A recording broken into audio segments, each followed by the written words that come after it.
You know, it's tough because you don't want to see that, obviously, if you're trying to stay constructive on the market. But then you go back in history and you look at periods of time where there was this much separation in trend between large and small caps. And, well, the truth is that could go on for a very long time, like 9 months before there's some kind of a resolution in one direction or the other.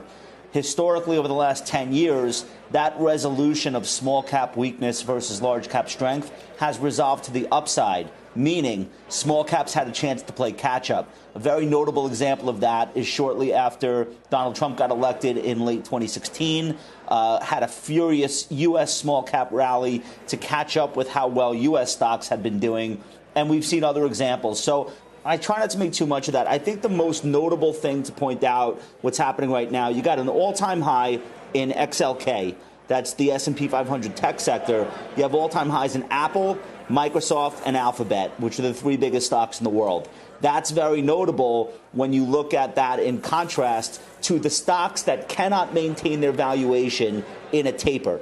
And what are those stocks? They're the ARK stocks. They're the negative earnings club. They're the nosebleed valuation club.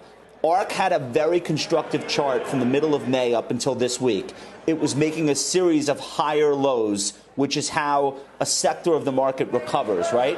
That just got negated, down almost 3% today.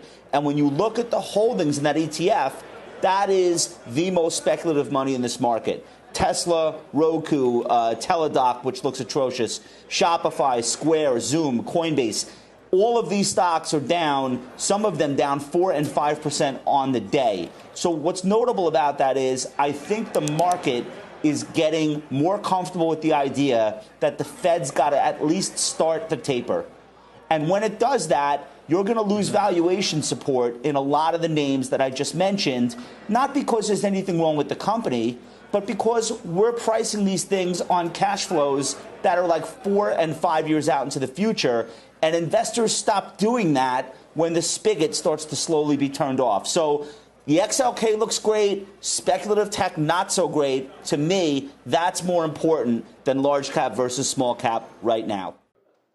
Shepard Smith here. Thanks for watching CNBC on YouTube.